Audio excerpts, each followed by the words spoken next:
안녕하세요. 공감소통 시리즈 오늘은 즐겁고 행복한 인간관계에 대해서 강의를 들어보도록 하겠습니다. 저는 사회자 송정희이고요. 오늘 강의해 주실 양원성 교수님 소개해 보도록 하겠습니다. 안녕하세요, 교수님. 안녕하세요. 저는 데일 카네기 코리아에서 교육기획과 강의를 맡고 있는 양원선입니다. 네, 오늘 교수님의 즐겁고 행복한 인간관계 스킬에 대한 강의가 너무 기대가 되는데요. 먼저 질문 하나 드리도록 하겠습니다.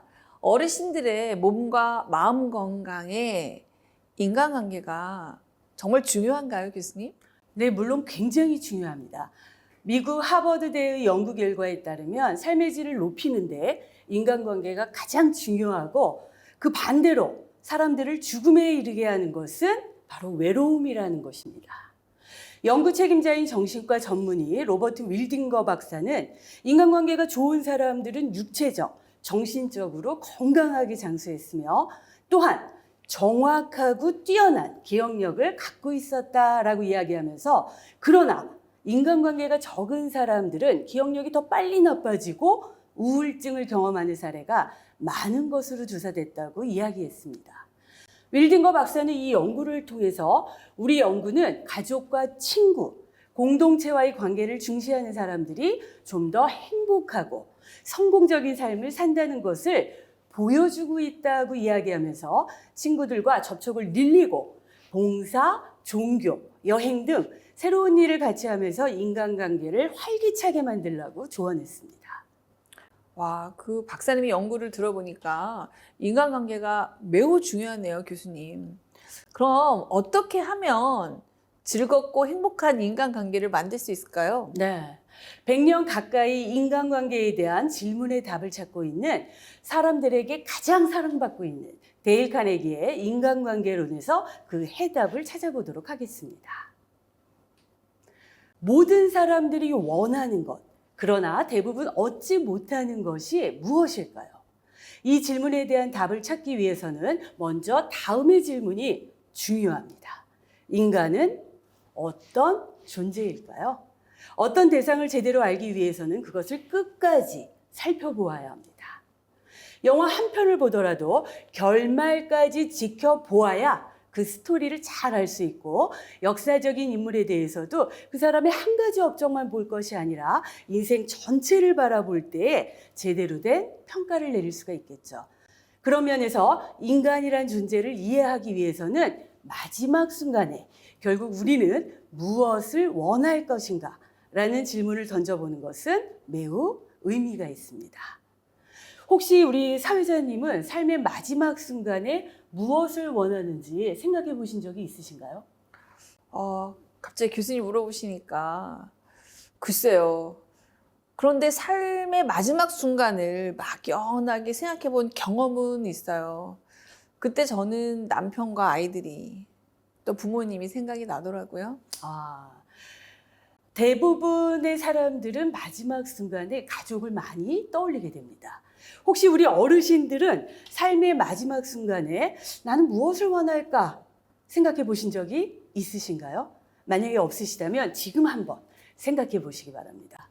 인간은 마지막 순간에 사랑하는 사람과의 시간을 원할 것이라는 데 있어서 우리는 모두 일종의 공감대를 가지고 있습니다. 물론 사람마다 차이는 있겠지만 인간이 마지막 순간에 가장 원하는 것은 사랑하는 사람을 조금이라도 더 바라보고 그들의 손을 잡고 싶어 하는 마음 아닐까요? 그래서 인간은 홀로 살아갈 수 없는 존재인 것입니다. 사랑을 원하는 욕구가 우리 본성의 아주 중요한 부분을 이루고 있기 때문이죠. 물론 부부나 가족이 아닌 일반적인 평범한 관계에서 깊은 사랑까지 기대하는 것은 다소 무리일 수도 있겠죠. 일반적이고 사회적인 관계에서 우리가 원하는 사랑을 조금 완화해서 표현하자면 그것은 아마 인정이라고 할 수 있을 것입니다. 인정받는 것은 존경받는 것, 그리고 중요한 존재로 여겨지는 것, 또 상대에게 내가 어떻게 받아들여지는 것이라고 말할 수 있습니다. 인간은 누구나 이 욕구를 가지고 있습니다. 그것도 매우 강렬하게 말이죠. 이 인정의 욕구를 채우기 위해 인간은 많은 것들을 시도하게 됩니다. 남들이 존경할 만큼 높은 수준의 성취를 이루거나 자신의 일을 정말 열심히 하는 것, 그리고 자신을 드러내고 자랑하는 것, 지위와 부를 뽐내는 것 등 누군가에게 인정받고자 하는 욕구는 매우 강력한 우리의 삶의 동기가 됩니다. 어떤 사람은 이에 대해서 나는 그렇게 생각하지 않아 라고 반론을 가지고 있을 수도 있겠습니다. 나는 누군가에게 인정받기 위해서 열심히 일을 한 건 아니야. 단지 일이 좋아서 또는 자기 만족을 위해서 하는 것이야. 이렇게 이야기할 수도 있겠죠. 물론 그럴 수 있습니다. 하지만 그런 사람들조차도 만약 자신의 일이나 그 결과물에 대해서 아무도 인정하지 않거나 또는 누구도 아무런 관심을 보이지 않는다면 그것조차 유쾌하게 여길 수 있는 사람은 매우 드물 것입니다. 한번 생각해 볼까요? 단지 노래 그 자체가 재미있어서 하는 사람들이라 할지라도 아무도 없을 때 노래를 잘 부르는 것과 여러 사람들이 있는 곳에서 멋지게 노래를 잘하는 것 중 어떤 것이 더 좋으신가요? 라는 질문에 있어서는 대답은 들어보나 마나이겠죠. 인정의 욕구가 이렇게 강력한 만큼 이 욕구가 좌절될 때 사람들은 다양한 방식으로 그 상실감을 표현하게 됩니다. 아마 그 대표적인 것이 비난, 비판, 불평입니다. 자, 제가 예를 한번 들어볼게요. 사회자님. 네. 좀 똑바로 앉으시고요. 똑바로. 졸지 말고 이야기를 좀 들어주세요. 저 열심히. 네, 네. 당황하셨죠? 네, 굉장히 당황했습니다. 네, 제가 갑자기 나 열심히 듣고 있는데 네. 똑바로 앉으라고 그러고 졸지 네. 말라고 하니까 왜 그러나. 표정에서부터 네, 살짝 지금. 또 감정이 상하시는 것 같은데 네, 어떠셨어요, 기분이? 카메라 있는데 욱할 뻔했습니다. 네. 네. 근데 여전히 똑바로 앉고 계시지는 않으신가요? 네, 똑바로 네, 하겠습니다. 좋습니다. 네, 이거 복잡한 생각이 네. 드네요. 네. 우리 지금 잠깐이지만 보시는 바와 같이 비난이 어떤가요? 사람들을 긴장시키고 오히려 일시적인 어떤 변화를 보여주려고만 할 뿐이라는 거죠. 사람들이 언제 다른 사람을 가장 많이 비난하게 될까요? 아마도 그것은 자신의 뜻대로 다른 사람이 움직여주지 않을 때가 아닐까요? 한번 생각해 볼게요. 우리 주변에서 안부 전화를 자주 해주기를 바라는데 그렇지 않은 자녀에 대해서 어떠신가요? 내 이야기를 들어주기를 바라는데 자기 이야기만 하는 친구에 대해서 너무 좋으신가요? 내 의견을 존중해주고 이해해주길 바라는데 그렇지 않은 배우자에 대해서 우리는 비난, 비판, 불평을 하게 됩니다. 내가 원하는 바를 상대방이 거부한다고 생각될 때 우리는 상대에게 인정받지 못한다고 느끼고 또 그로 인한 반응이 바로 비난, 비판, 불평인 것입니다. 인정은 모든 사람이 원하는 것입니다. 그러나 그것은 다른 사람이 해주지 않는 한 결코 내 힘만으로는 얻을 수가 없습니다. 우리가 배가 고프면 먹으면 되죠. 또 잠이 오면 자면 됩니다. 다른 욕구는 어느 정도 내가 해소할 수 있습니다. 그러나 이 인정의 욕구만큼은 상대가 있어야 합니다. 그리고 종종 그 욕구는 좌절됩니다. 그리고 우리의 반응은 비난, 비판, 불평으로 나타나게 되는 것이죠. 그러나 비난, 비판, 불평은 하면 할수록 상대가 우리를 더욱 거부하게 만드는 악순환이 반복됩니다. 데일 카네기는 인간의 기본 욕구와 관련해서 인간관계의 기본 원칙을 3가지로 정리해 주었습니다. 인간관계 제1원칙은 비난, 비판, 불평하지 말라. 제2원칙은 솔직하고 진지하게 칭찬과 감사를 하라.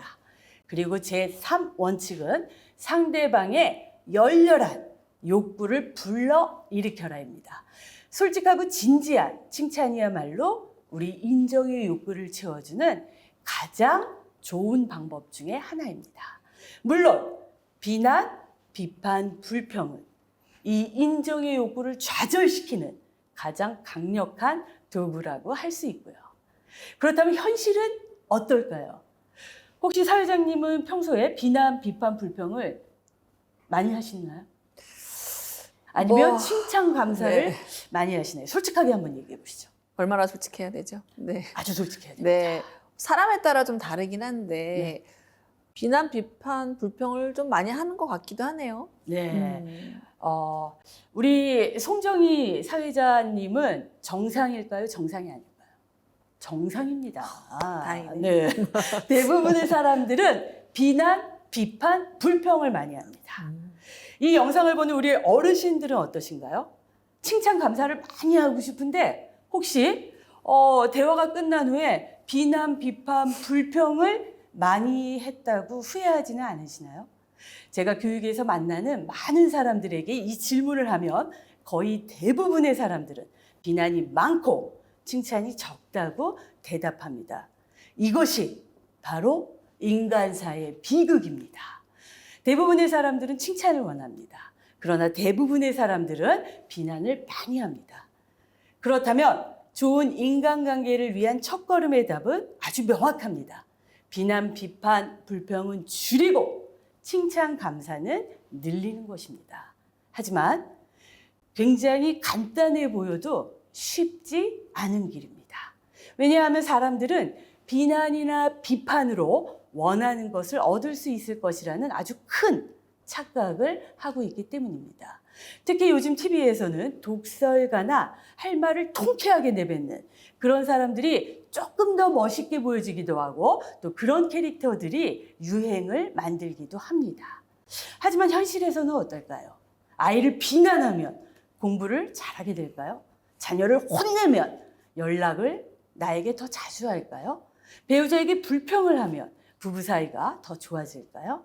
다른 사람들에 대해서 비난, 비판, 불평을 하면 사람들이 나를 더 좋아할까요? 이것만큼 아주 순진한 생각은 없습니다. 비난, 비판, 불평은 쉬운 방법입니다. 그러나 그것으로 결코 원하는 것을 얻을 수는 없습니다. 반면 칭찬이나 감사는 어떤가요? 물론 칭찬, 감사는 원하는 것을 얻기 위한 도구로 생각하시면 안 됩니다. 원하는 목적을 위해서 칭찬을 늘어놓는 것을 우리는 뭐라고 하죠? 기만이라고 합니다. 그래서 데일 카네기 씨는 이 원칙에 있어서 솔직하고 진지하게 라는 단서를 분명하게 달아놓은 것입니다. 중요한 것은 바로 내가 어떤 사람이 되는가라는 것입니다. 칭찬과 감사는 상대를 인정하는 사람이 되는 것입니다. 야, 이렇게 교수님 강의를 들으니까 비난, 비판, 불평하지 않고 솔직하고 진지하게 칭찬을 하는 것이 인간관계에서 매우 중요할 것 같습니다. 당연하죠. 네.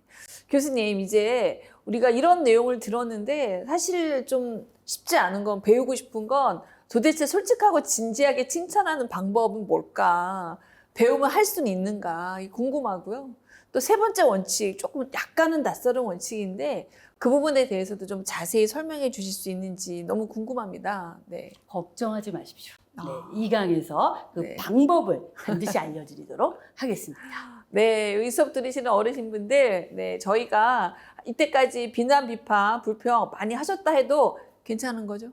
네, 우리 괜찮진 않죠. 아예 고칠 수 있는 거죠. 네, 네. 방법은 있습니다. 우리 양 교수님에게 좀 솔직하고 진지하게 칭찬하는 방법이 무엇인지 배워보고 연습해서 훨씬 더 따뜻한 우리 노인대학 따뜻한 대한노인의 어르신분들이 될 수 있도록 저희가 이 강에서도 멋지게 준비하도록 하겠습니다.